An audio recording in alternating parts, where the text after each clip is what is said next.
So welcome back again. We are with Stacey Love Jolicoeur again. And as we've talked about in other videos, Stacey has a long history of being trans. I don't want to make you sound extremely old, Stacey, but Stacey has lived through a lot and met a lot of very interesting people and knows a lot about trans history. And we didn't want to miss this opportunity sitting around a campfire to just chat a little bit about some of that trans history, capture some of those things that are disappearing because they really aren't known very widely, are they? Yeah. So in 1968, there was a revolution in New York City. Many people are aware of it and many people are not, and it was called the Stonewall Riots. And the Stonewall Riots were an opportunity for people to say enough is enough, that we are human beings and we deserve to be treated as human beings. And people revolted against the system. And it was during one altercation in New York City where a trans woman by the name of Marsha P. Johnson threw a brick at a police officer, which caused that riot. That riot lasted for 4 days. There was a lot of people hurt, some even killed. But from that became an opportunity for the LGBT world to be recognized, to be seen, and to be heard. And that's when this changes started to happen, slowly but surely. And then in Toronto, where I live, the very first parade was in 1972. Prior to that, though, we had many different opportunities for LGBT awareness through parades in New York or down in the States. And on one of those occasions, I traveled to New York City as a child, a young teenager actually, 15 years of age. And I met Marsha.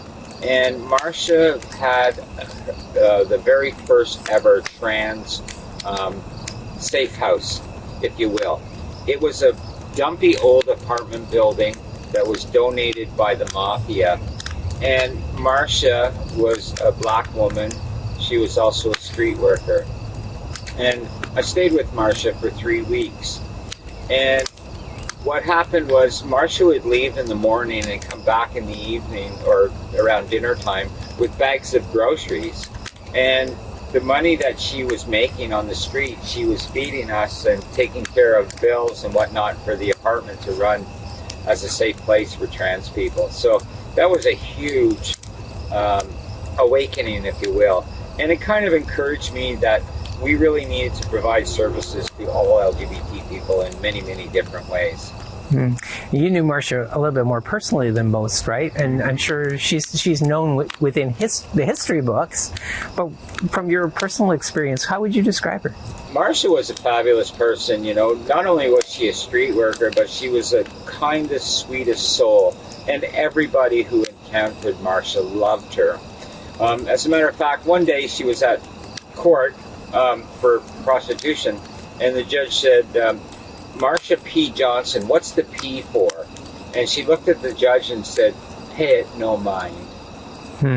So that's the kind of person she was. She was very flamboyant, very outgoing, and very articulate as well, and a real caring, loving individual.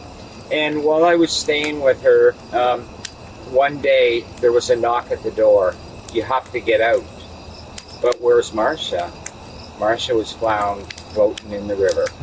And that's how it ended for that saga of in New York City. For me, knowing Marsha was a real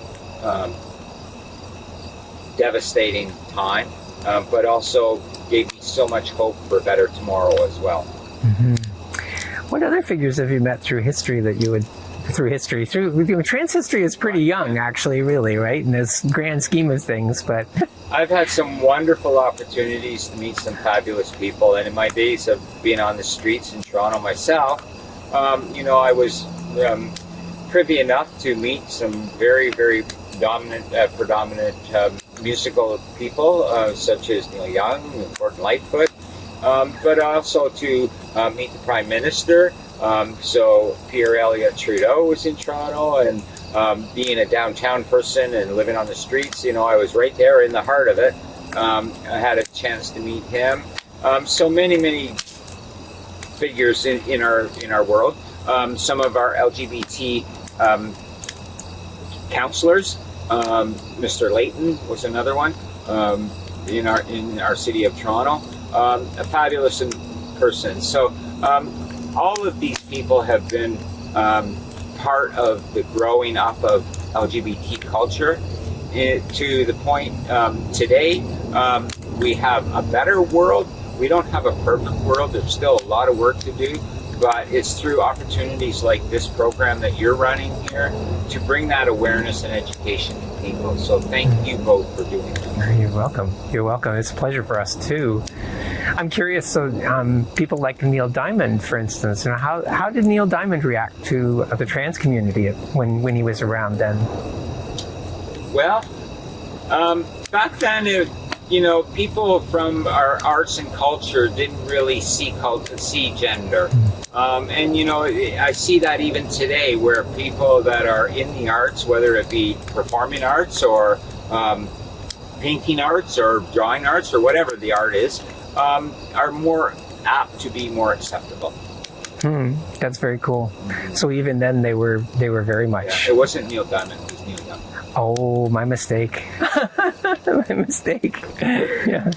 See, that shows I'm not much of a music person getting the name wrong. We were talking about history, so, we have progressed in history as history has progressed. And, I've really seen a significant change in terms of not only in our culture, but also in terms of population and numbers. So like for instance, the first parade in Toronto in 1972 was not a parade, it was a protest. To the last parade in Toronto in 2019 with 3.3 million people, and our Prime Minister, Justin Trudeau, Pierre Elliott Trudeau's son, was there to acknowledge, acclaim, and also participate. So, that's how far we've come. But we're also seeing a more diverse culture.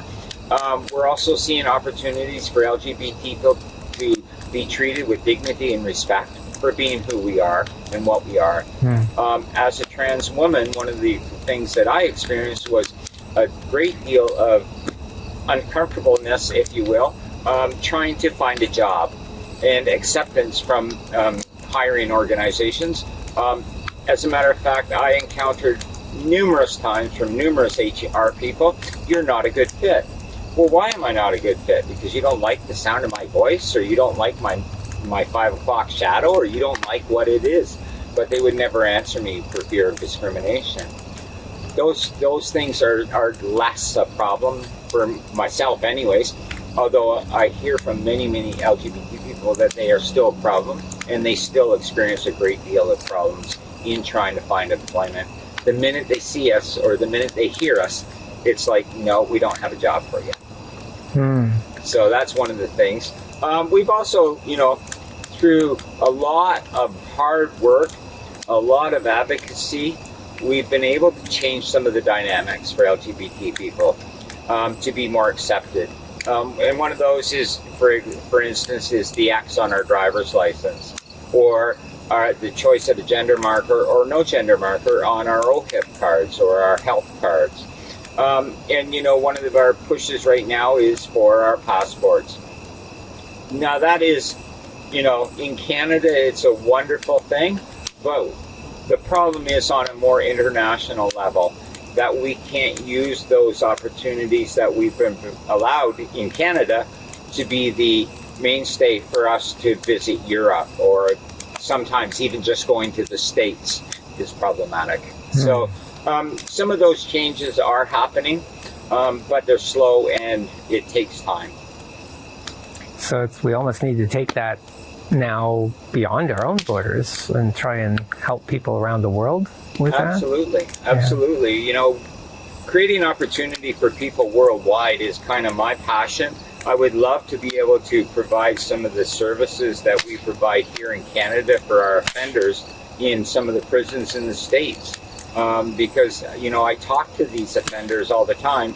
My agency has a 1-800 number that people can call on, and I get calls from prisons all over the world almost. So it's a reward. It really is. And every time the phone rings, it really makes me so very happy to be who I am and what I am and do what I do. Well, Stacey, you're a real treasure. We really have appreciated the time that we've got to spend here with you. Just listening to some of your friends who are here tonight and who aren't on camera, but we've had a chance to meet a little bit too, right? You're doing some amazing work. You have so much history to tell and so much. My goodness, so many things that you're doing. You like, I don't know how you do it all. How do you find the hours in the day to do all that? There's not enough hours in the day, but that's part of the challenge, right? We do the best we can do with what we have to do. Well, thank you, Stacey, for joining us again. I'm hearing thunder rumbling in the background, so I think we're going to have to wrap things up, but we really appreciate you taking the time to talk to us tonight. And all the best on your tour. Great. Thank you. Cheers.